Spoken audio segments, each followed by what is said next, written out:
Satish Ramanathan is ready. Let's connect with him. He joins us live from Chennai. Satish, what do you make of the market action? Are you a bit surprised with the resilience Indian markets have exhibited of late?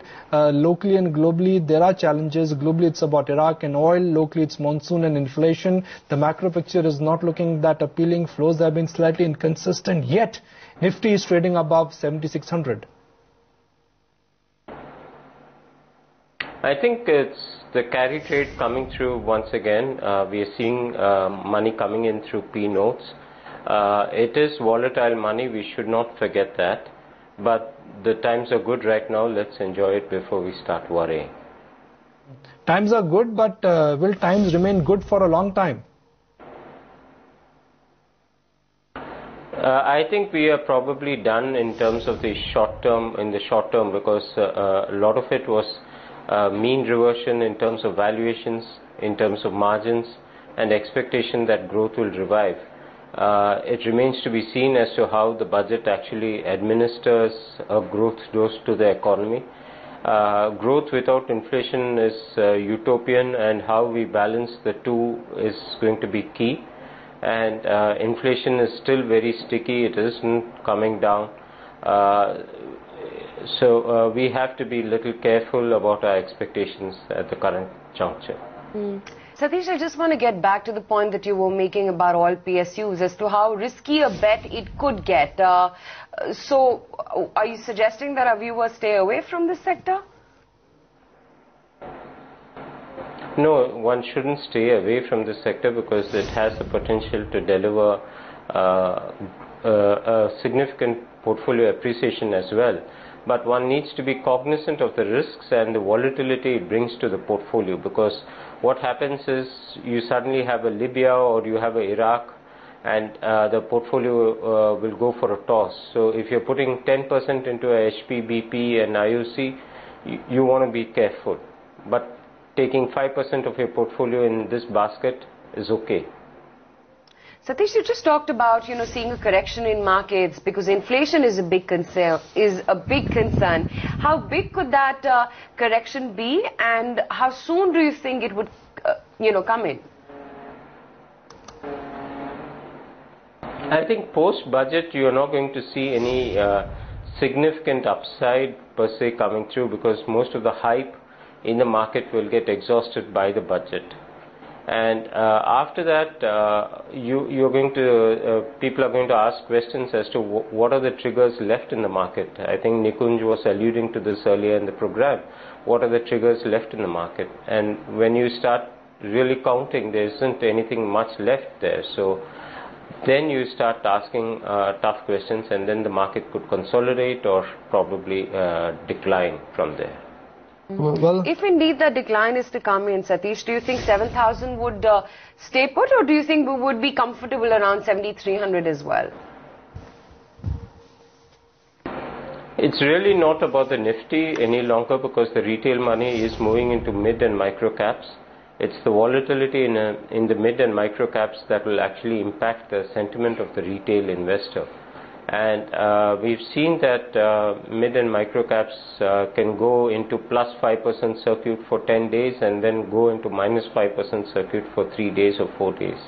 It's that kind of volatility which could unnerve the retail investor. Right now things are shining, everybody's happy, everybody's making money. It doesn't matter which stock you're buying. So how long could the volatile patch last? I mean, we all know that there hasn't been too much time at the government's hand to really prepare a strong budget or a really market-friendly budget. We all know that it's going to be more a sort of broad outline as to what the government is going to do in the next 5 years. Post that, what could be the next big trigger then?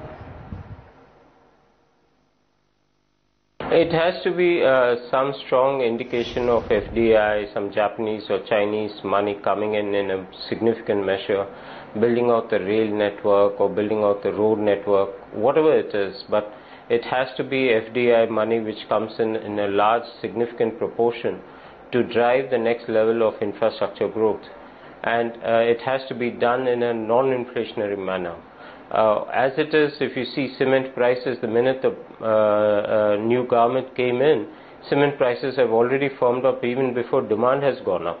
So you have to understand that the industry is also playing the pricing power game, and that is going to be an inflationary aspect to the economy. Okay, Hindalco is trending up very smartly. Report on Hindalco has hit my mailbox this morning from CLSA, and CLSA believes that Hindalco could be a doubler in 4 years, and they believe that Novelis, which is the global subsidiary of Hindalco, that one seems to be turning around.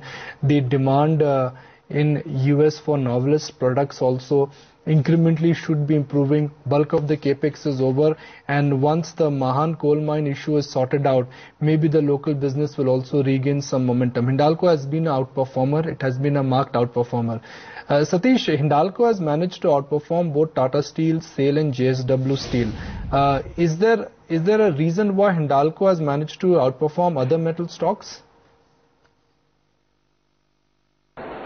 On a consolidated basis, Hindalco is extremely leveraged, and therefore part of this move could be due to the fact that there could be a follow-on public issue or a QIP there, and consequently when you see a flurry of reports coming into the marketplace, it's also an indication that some activity of this kind would take place.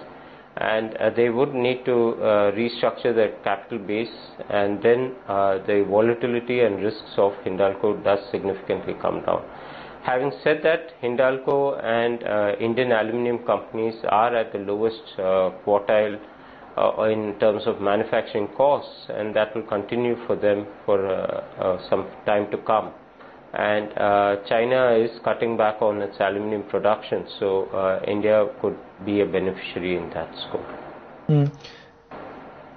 Okay, L&T Housing Finance is also looking decent. IOC is looking okay. Bank of India also seems to be giving IOC some company. Satish, two stocks you've been bullish on. One is WAPCO and second is Bank of India. Now, WAPCO has done rather well, but Bank of India has been a market performer. Are you still bullish on Bank of India and WAPCO? WAPCO, I think, is a fundamental long-term buy because the CV cycle will turn around. It's gone up significantly, so probably it needs to consolidate before the next leg of rise takes place. In terms of Bank of India, it is a PSU stock with exposure to corporate India. A lot of that needs to turn around. If it doesn't perform for 3 months, I won't worry. I think the longer-term story is intact. Satish, the month of July is an important month. It's a long month. We've got budget. We have numbers. Reserve Bank of India, of course, will come out with their credit policy. So how do you think things will shape up for markets in the month of July? I mean, July is a long month and we are pitted against a lot of important events. I think the underlying sentiment is very bullish, Nikunj, and we can't run away from that regardless of whatever happens in terms of policy. The underlying money flow is going to continue into equities, especially in the mid and micro caps, and people are just waiting for an excuse for the stock to go up, and that sentiment will continue, especially from the retail side. Satish, the last time we were chatting, you were talking about the bullish prospects of the pharma space. And pharma of late has really rebounded nicely. What's the sense that you're getting? Given that you feel that the markets are only going to get volatile from here onwards and we may see even corrections coming in or small dips, do you think it makes best sense to stay put in the pharma names? Yes, one has to keep that exposure, and if not, increase it as and when the volatility plays out. The basic issue about pharma space is that 2015-16 you're going to see a record patent cliff coming through, and Indian pharma would be one of the significant beneficiaries out of that. Add to that, India is becoming a powerhouse in supplying pharma products to Africa, to Europe and to Southeast Asia, and that trend will continue for some time to come. So pharma has to be a core holding in the portfolio. Satish, the big event in the month of July is budget, and this time around expectations are running high from NDA's first budget. What happens if the wow factor from the budget is missing? What happens that in this budget we don't get anything big on GST, on subsidy or on fiscal roadmap? Will that change the market trajectory? Will that be considered as a big setback for markets? I think for 15 days it may be kind of, glum. But the money flow is still pointing towards a bullish market sentiment, and they will find some excuse to push up the market regardless of what the budget outcome may be, which is one of the reasons why one has to be a little cautious at this stage because of the overwhelming bullishness that one senses in the market. So, Satish, assuming that a structural and a multi-year bull market has started and the market trajectory in coming months and coming quarters and coming years is going to be on the upside, what are your classic long haul ideas? What are you buying as we speak, and which are some of the stocks you are buying right now but you're happy to own them for next 3 years, next 5 years, irrespective of the global environment and local challenges? I think in terms of the long-term stories that one needs to hold in this market would be the classic builder, financier and material supplier. So if you look at the builder has to be L&T or BHEL. These two would be core portions of your portfolio in the large cap space. The financier would be SBI and to some extent HDFC Bank. The supplier of materials would be Tata Steel, Ultratech. These two people would be the core aspect of the story. Now, we also have to be cautious because post-elections, all of us have started imagining that we are already having autobahns and high-speed railway connecting everybody. It's not yet there, and nor is it even evident that it is going to be there. So let's temper our expectations here and take it as it comes.